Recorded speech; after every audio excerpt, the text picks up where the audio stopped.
Mr. Osita Okechukwu, who's the Director General of the Voice of Nigeria, is still with us in the studio, and he's sharing with us his thoughts on restructuring. And now you seem to be saying that somehow this calls for restructuring, though it's political, it also seems to be related to the face-off between the executive and the legislature. Is that right? No, what I'm saying is that Mr. President, in his own good thoughts about the country, reasoned.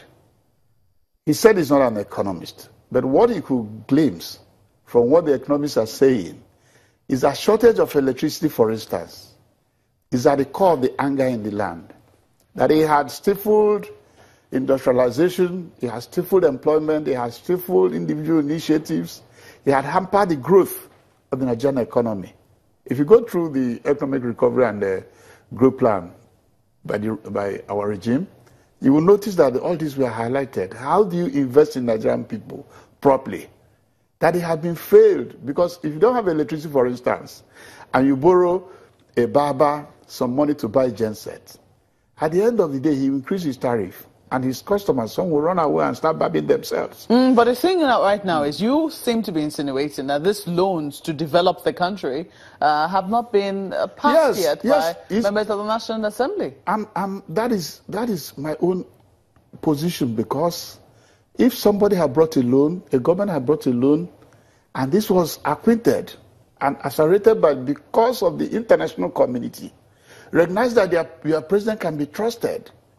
This is a country that have a very bad image abroad. But for once, the international community, the Eurobond, the African Development Bank, the AFD, the Chinese Exim Bank, the Japanese, everybody was coming to help your country. And Mr. President went around and got over 30 billion on the desk.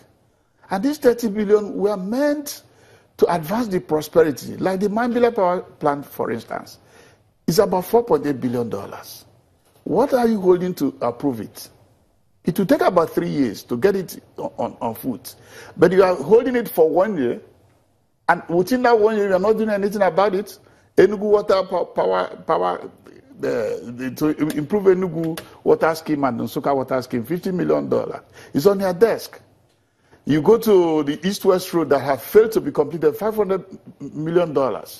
It's on your desk. You are sitting on it, and you are saying we need to restructure.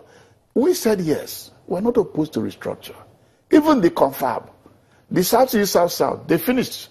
They said, that is Jonathan CONFAB. And we are saying what we read there, our understanding, is that recommended for 18 states. Well, it's not the region. Region failed in the Abacha conference. A number of people, excuse me, Mr. Region failed in the Abacha conference. He failed in the Obasanjo conference, and he failed in Jonathan conference. How else do we bring it to bear? We will, delve our teeth a little more. But Gimba has a question for you, please, from Lagos. You just saw the 5 governors from the eastern part of the country had a meeting to try to see how to foster unity and properly look at what restructuring should mean for eastern Nigeria.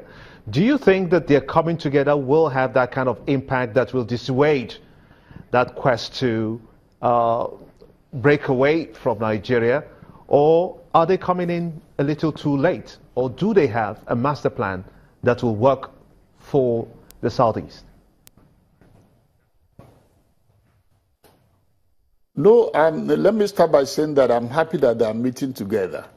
But what I found out is that there is a deficit in their decisions.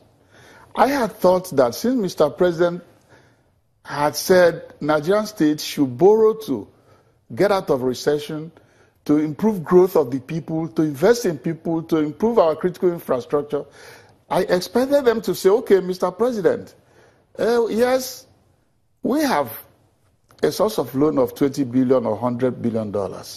What are we doing with this? Going by the electricity plan, there's no state that is prevented from investing in generating electricity.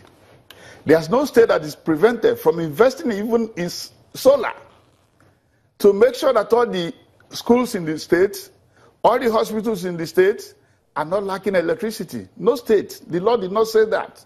So when they tell you about restructuring, they go under the canopy as if the state have been hampered from developing themselves.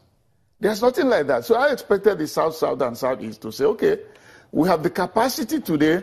If we invest $500 million in agriculture around the states, we'll pay back because millions of our people are out of job. They're not saying that. What they're saying is, go to Jonathan CONFAB.